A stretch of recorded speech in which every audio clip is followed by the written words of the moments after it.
them off.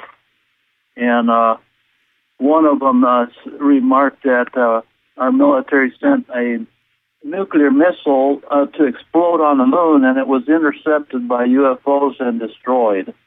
Another one was took movie film of a missile that was shot up over the Pacific that was intercepted by a flying saucer and knocked out of the sky. So they have a vigilance, a close vigilance on our use of nuclear weapons and where we store them, where we carry them in our submarines, in our ships, in our underground silos, and have actually, I think, prevented nuclear war. It's as if we're being managed.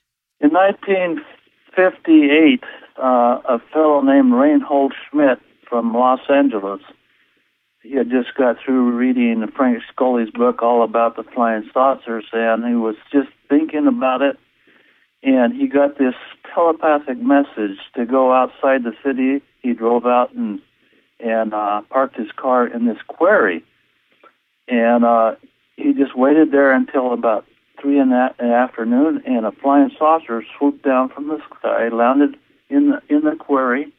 A guy got out. He looked just like humans, only they were tall people. He motioned to him if he wanted to come with them. He got out of his car.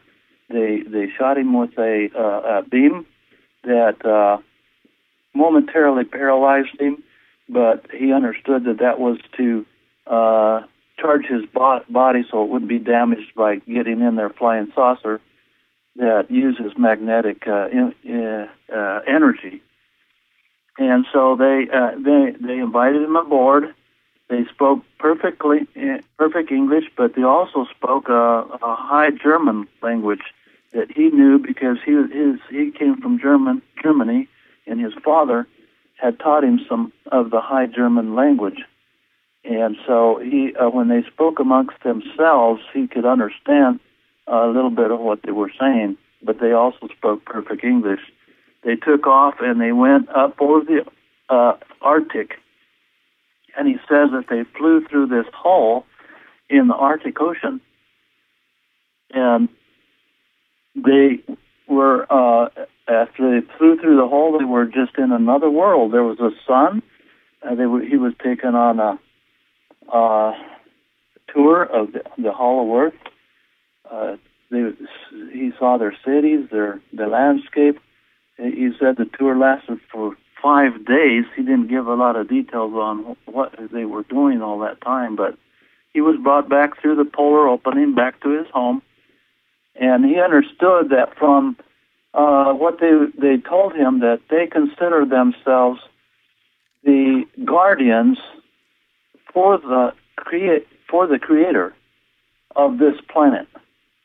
So they actually are taking an active role in managing our planet. You say on your website that the Hollow Earth is located at the polar openings at 87.7 degrees north and south latitude. Is that true? And how do you know that exactly? Okay, I originally had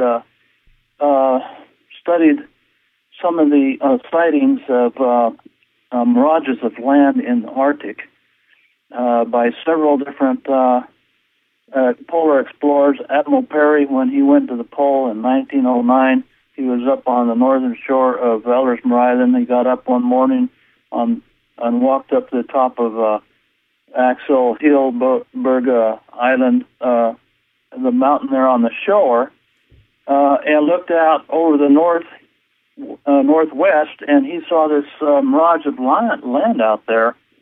And he actually claimed that it was land, and it appeared on the National Geographic maps for several years, and he called it Crocker Land. And then on the Russian side of the pole, the Russians have sighted land north of the New Siberian Islands. They called it Sannikov Land. And then Captain Keenan from Alaska sighted land, a mirage of land towards the north. Also, as well as many of the Eskimos, they would tell people about this land in the north. And so Maximilian and Perry's physicist, Lieutenant Green, they went out there on the ice on an expedition to see if they could find that land. And they went out 200 miles, and the mirage of land could still be seen farther north, and yet it seemed like it was just as far as away after 200 miles as it was from the shore. And so at that point they turned around and came back. But if they had continued, they would have gone through the polar opening, because that land does exist.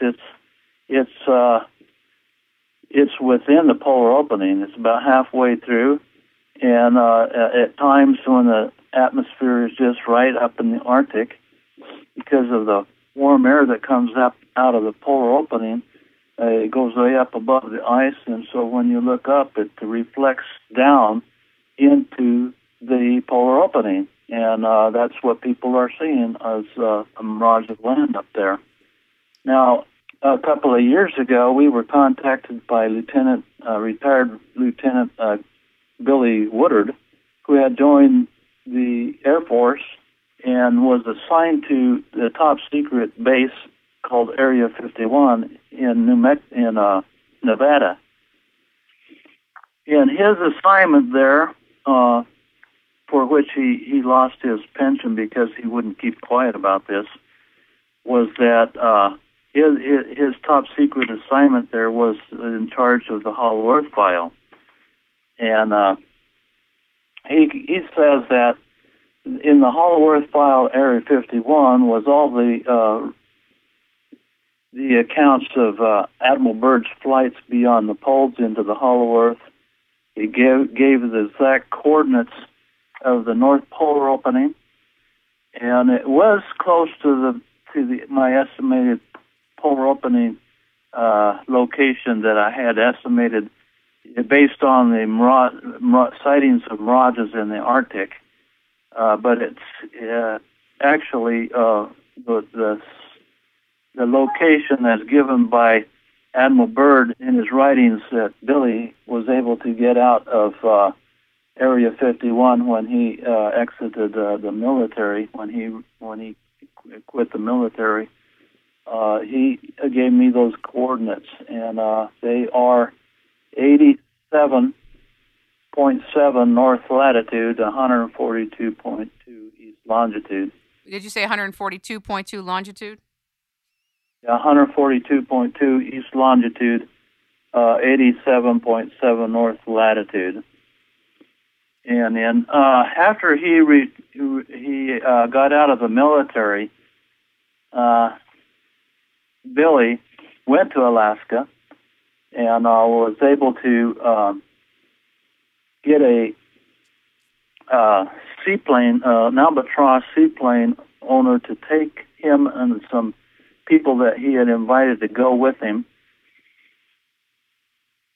And they flew up there, and they got close enough to the polar opening they could see the inner sun shining up over the horizon. And he was actually turned back by an Air Force, a military jet. And the reason is because Billy had invited a New York correspondent that had wanted to go with him. And before they left Point Barrow, he had called his office back in New York of what they were planning on doing. And the office contacted the military and had them turned back. So, I don't know. Billy probably didn't know at that time that the New York Times is owned by the Rockefellers, the same ones that are keeping the Hollow Earth secret, that had actually financed some of the expeditions and work of Admiral Byrd. What is Olaf Johnson's work about? I know that he sailed northeast through a lead in the ice on July